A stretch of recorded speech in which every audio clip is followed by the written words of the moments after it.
Thmbtt and the Bears. The Ironworks. Thursday, April 28th.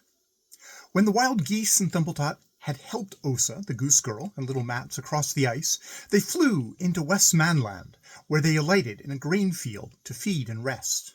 A strong west wind blew almost the entire day on which the wild geese traveled over the mining districts, and as soon as they attempted to direct their course northward, they were buffeted towards the east. Now, Akka thought that Smyre Fox was at large in the eastern part of that province, therefore she would not fly in that direction, but turned back time and again, struggling westward with great difficulty. At this rate, the wild geese advanced very slowly, and late in the afternoon they were still in the Westmanland mining districts.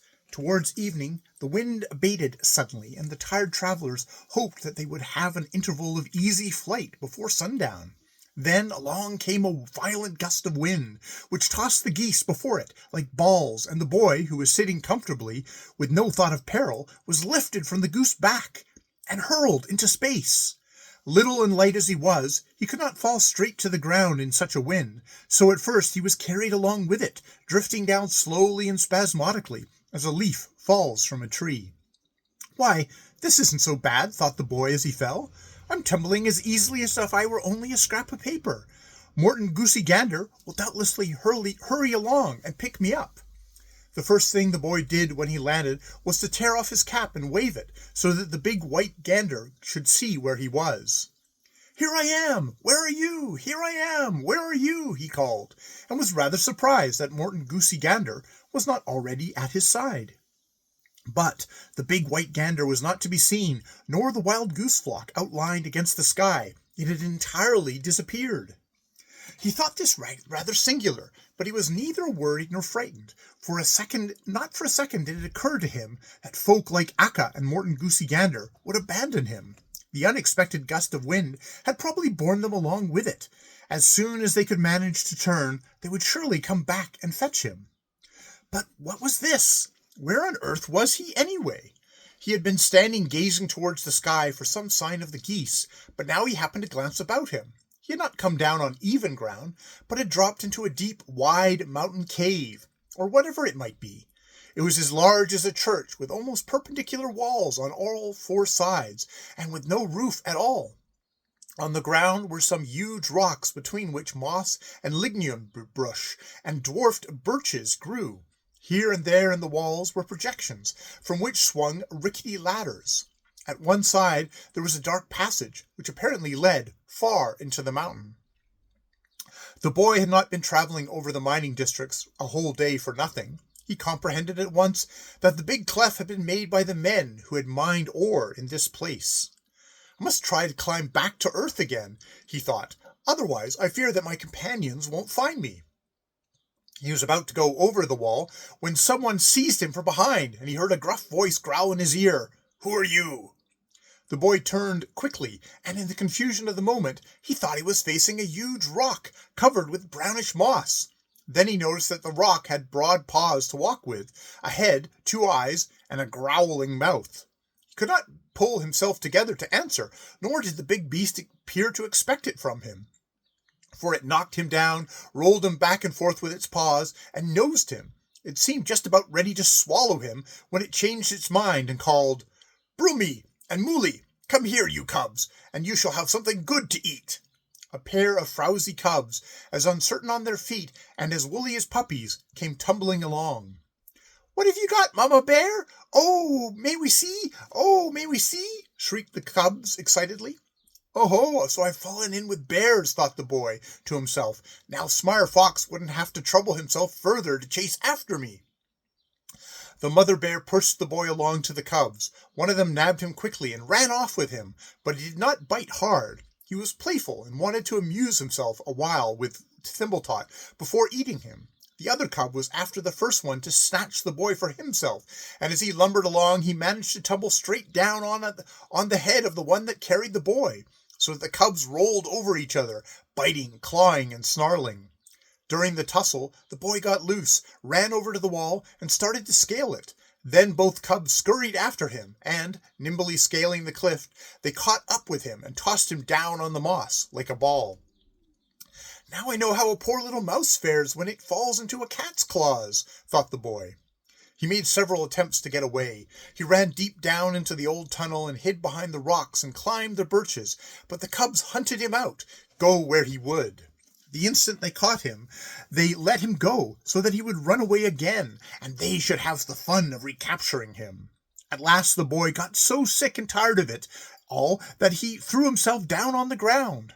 "Run away," growled the cubs, "or we'll eat you." "You'll have to eat me then," said the boy, "for I can't run any more." Immediately, both cubs rushed over to the mother bear and complained. "Mama bear, oh, Mama bear, he won't play any more." "Then you must divide him between you evenly," said Mother Bear. When the boy heard this, he was so scared that he jumped up instantly and began playing again. As it was bedtime, Mother Bear called to the cubs that they must come now and cuddle up to her and go to sleep. They had been having such a good time that they wished to continue their play the next day, so they took the boy between them and laid their paws over him. They did not want him to move without waking them. They went to sleep immediately. The boy thought that after a while he would try and steal away, but never in all his life had he been so tumbled and tossed and hunted and rolled, and he was so tired out that he too fell asleep. By and by, Father Bear came clambering down the mountain wall. The boy was wakened by his tearing away stone and gravel as he swung himself into the old mine.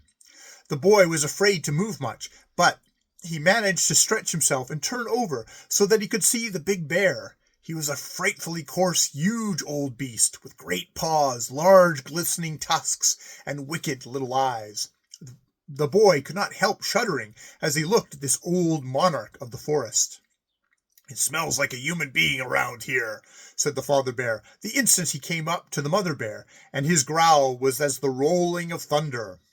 "How can you imagine anything so absurd?" said Mother Bear without disturbing herself. "It has been settled for good, and all that we are not to harm mankind any more. But if one of them were to put in an appearance here, where the cubs and I have our quarters, there wouldn't be enough of him left for you to catch even a scent of." Father Bear lay down beside Mother Bear. "You ought to know me well enough to understand that I don't allow anything dangerous to come near the cubs. Talk instead of what you've been doing. I haven't seen you for a whole week." "I've been looking about for a new residence," said Father Bear. "First I went to Wndrfl to learn from our kinsmen at Exhard how they fared in that country. But I had my trouble for nothing. There wasn't a bear's den left in the whole forest." "I believe the humans want the whole earth to themselves," said the Mother Bear. "If we leave people and cattle in peace and live solely upon lignon and insects and green things, we cannot remain unmolested in the forest. I wonder if we could move in order to live in peace." "We've lived comfortably for many years in this pit," observed Father Bear, "but I can't be content here now since the big noise shop has been built right in our neighborhood. Lately I've been taking a look at the land east of the Dal River, over by the Garpin Mountain. Old mine pits are plentiful there, too, and other fine retreats. I thought that it looked as if one might be fairly protected against men." The instant the Father Bear said this, he sat up and began to sniff.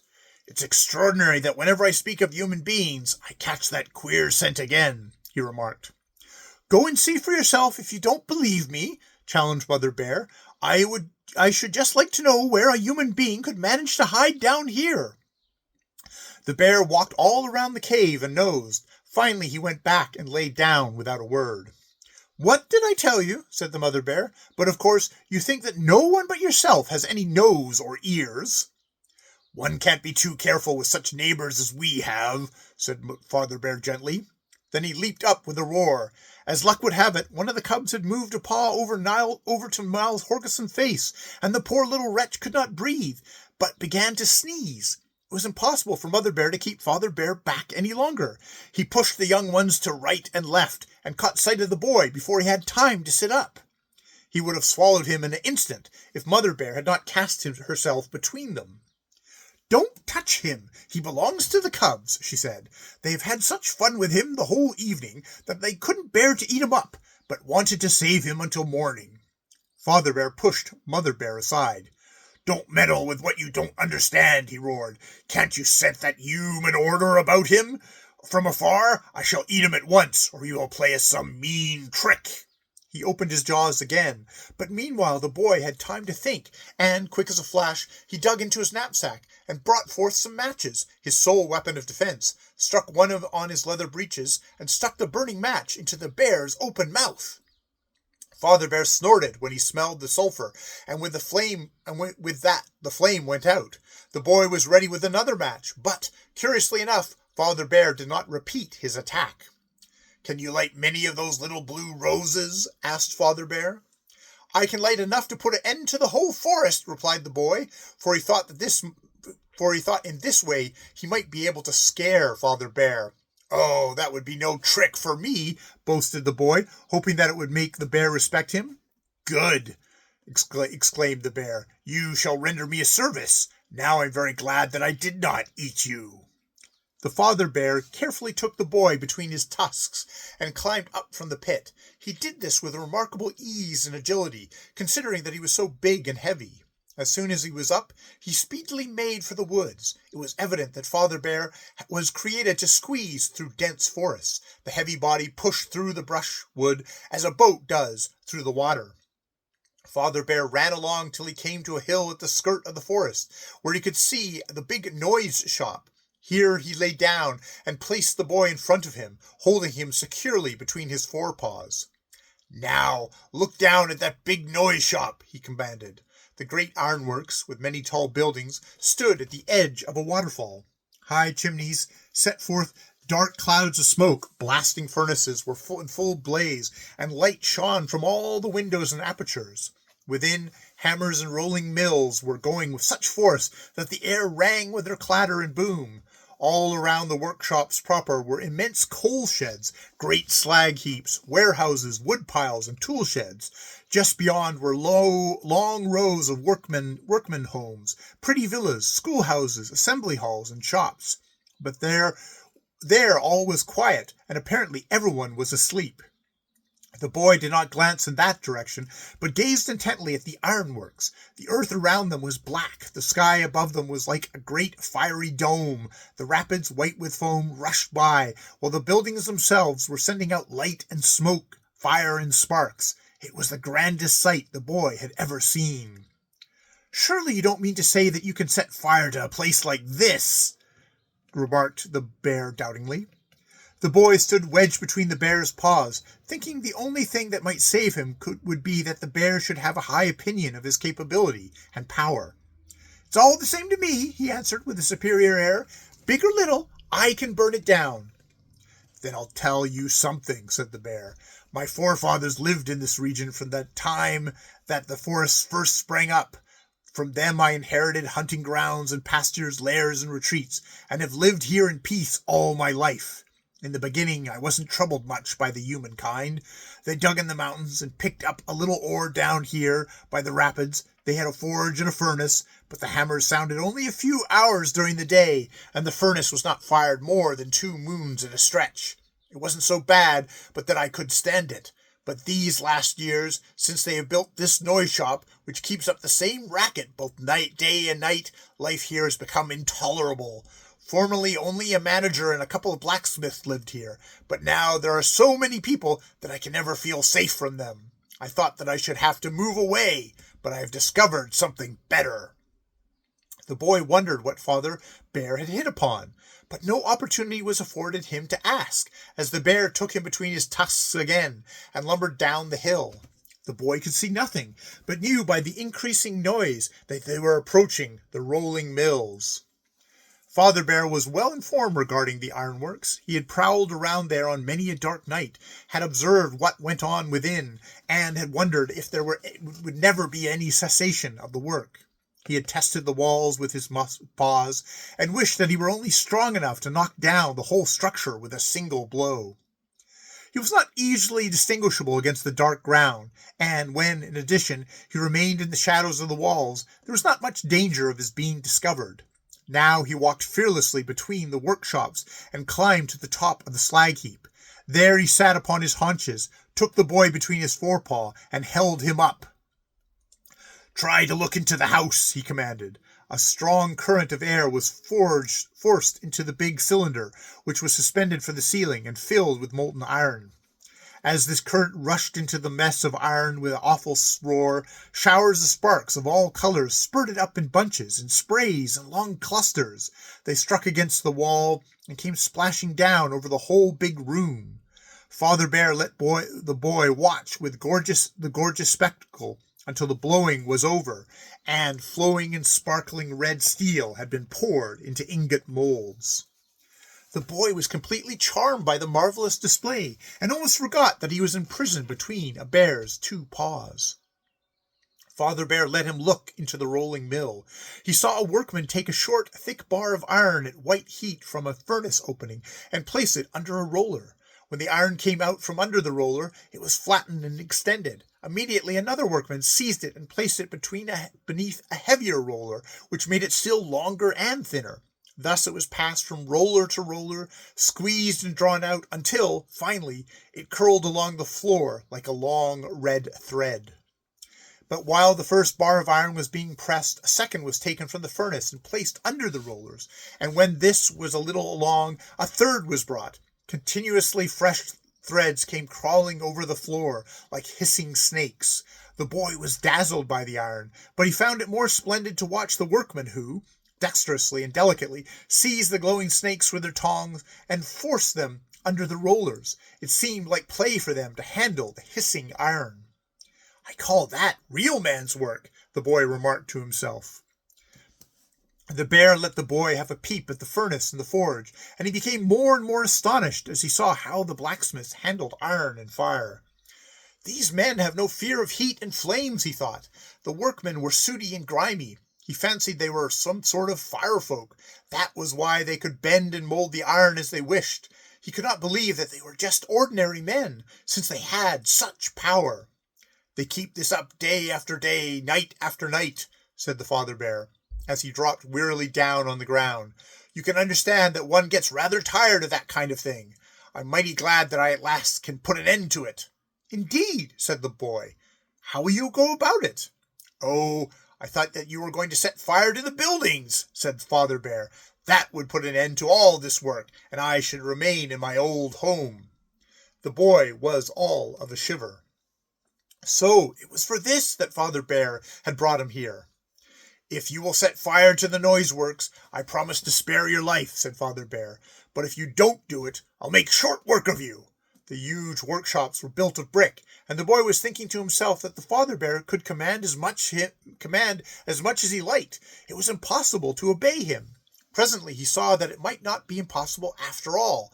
Just beyond them lay a pile of chips and shavings, to which he could easily set fire, and beside it was a wood pile that almost reached the coal shed. The coal shed extended over to the workshops, and if that once caught fire, the flames would soon fly over the roof of the iron foundry. Everything combustible would burn, the walls would fall from the heat, and the machinery would be destroyed. "Will you or won't you?" demanded Father Bear. The boy knew that he ought to answer promptly that he would not, but he also knew that then the bear's paws would squeeze him to death. Therefore he replied, "I shall have to think it over." "Very well, do so," assented Father Bear. "Let me say to you that iron is a thing that has given men the advantage over us bears, which is another reason for my wishing to put an end to the work here." The boy thought that he would use the delay to figure out some plan of escape, but he was so worried that he could not direct his thoughts where he would. Instead, he began to think of the great help that iron had been to mankind. They need iron for everything. There was iron in the plow that broke up the field, in the axe that felled the tree for building houses, in the scythe that mowed the grain, and in the knife which could be turned to all sorts of uses. There was iron in the horse's bit, in the lock on the door, in the nails that held furniture together, in the sheathings that covered the roof. The rifle which drove away wild beasts was also made of iron. Also the pick that had broken up the mine. Iron covered the men of war that he had seen at Karl's Corona. The locomotive steamed through the country on iron rails.